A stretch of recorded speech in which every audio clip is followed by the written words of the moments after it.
All right, President Trump not mincing words with Ukrainian President Zelenskyy as the U.S. tries leading negotiations with Russia to end the war.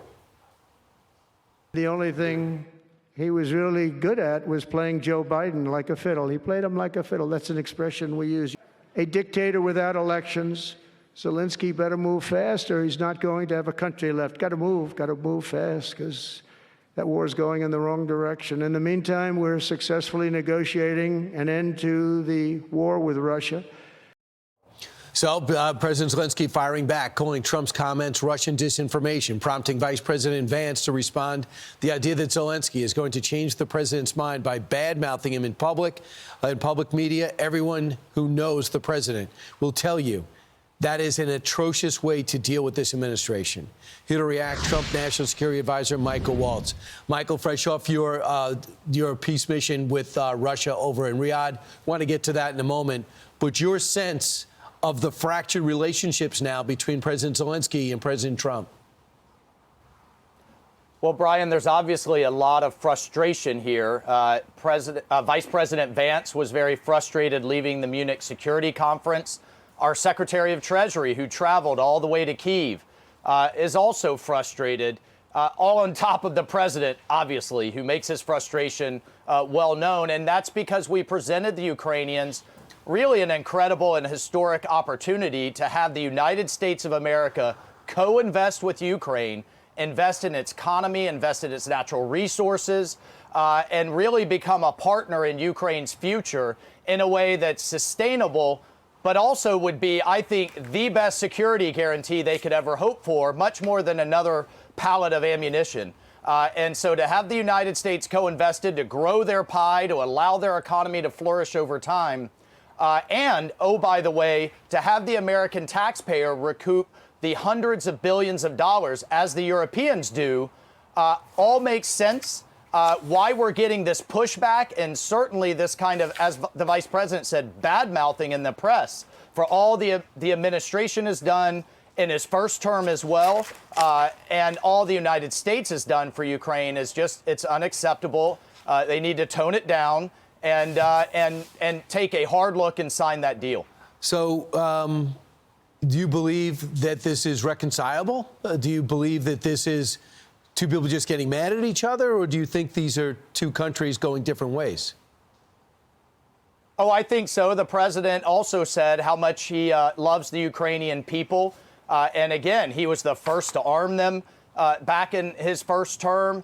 We've done a lot for the security of Ukraine. And to say that we're going to change the nature of our aid going forward is, I don't think, should offend anyone. Look, the president is ready to drive this war to an end. He has made that clear over and over again. And just a week ago, Brian, he had both President Putin on the phone and Zelenskyy on the phone, literally within minutes of each other. And both were saying, only you, President Trump, can lead this war to a conclusion when no one else has been able to. And in fact, the last administration didn't even really try. So now President Trump is doing what he should as a leader and pushing hard diplomacy with strength and leadership. And, you know, no one should be surprised about that. Right.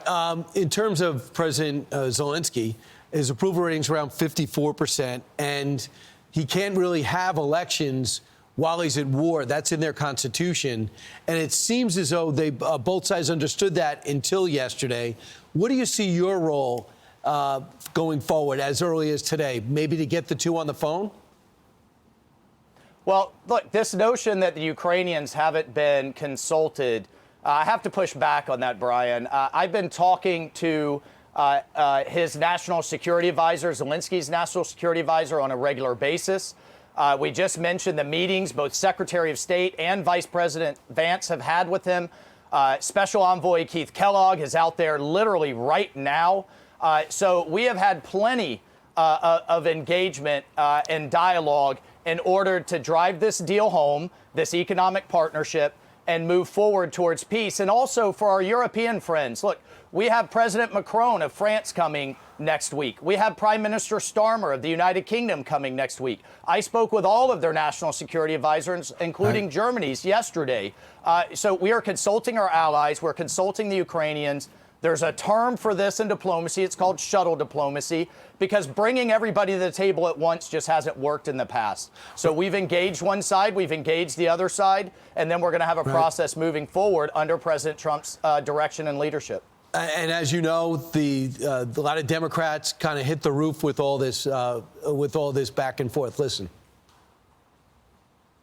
It has been remarkable to watch Donald Trump line up with Putin so directly that it's almost as if Putin writes his talking points. This feels like one of the, the biggest kind of American surrender since Vietnam. The mental gymnastics that you see Republicans undertaking to somehow justify the unjustifiable. Republicans, at this point, have power to change what Trump is doing if they can find their spines. And it may be the whole country's job to help them find it.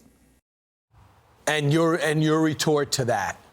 You know, I guess all of those Democrats were perfectly fine with seeing hundreds of thousands of people literally on a daily, weekly, monthly basis in a meat grinder of a war that has turned into an endless war under Joe Biden, who could not define success and basically said, as long as it takes, as much as it takes, no matter how many people die, no matter how much death and destruction, because I haven't heard any one of them actually present a plan to bring this war to an end. President Trump has done that, and we're going to execute it. Right. To me, this reminds me of Lion Ted and De Sanctimonious. When the president locks horns and gets angry, that's what he does. But he also could put his hand out and say, let's move forward. That's where this reminds me of. And, Brian, and the same ones that are screaming for peace and are screaming for a ceasefire over in Gaza, I guess are screaming for endless war in Europe. It's nonsensical. This is a common sense plan. They may not like it, but we're going to drive it forward, and everybody will stop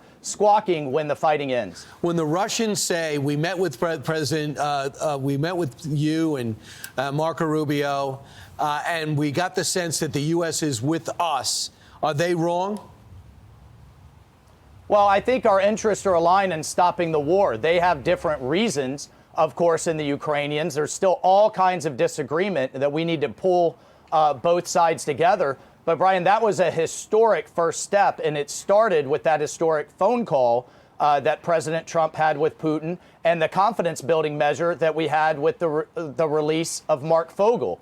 Remember, that was just a week ago, Brian. I don't think time is on anyone's side, and we're going to move forward full speed ahead to drive this war to an end. And then we can talk about broader geostrategic relationships, and that's the conversation we had with the Russians, but it's a first of many to come. Would it be great if the Russians handed back the 20,000 children they stole from the Ukrainian families, renamed them, and handed them out to Russians? Would they ever agree to give the children back? You know, we talked about what we're going to have to do in territory, what we're going to have to do in security guarantees, what we're going to have to do kind of in the future broader security arrangement, the future of our relationship, and those kinds of exchanges, prisoner exchanges, children, what's happened in some of these areas. It's been a devastating war. All of that, should be resolved, and we are trying to resolve. But for everyone to just throw their hands up and say, well, we don't like what they're doing, but we don't have a plan either, is just unacceptable. But shouldn't surprise anybody in Washington, D.C. And we agree. I think everyone now agrees. The war has got to come to an end, and President Trump is in the perfect place to do it. Hopefully these former friends will be future friends again, Zelenskyy and Trump, of course. Michael Waltz, great job. Thanks so much for getting up with us this morning.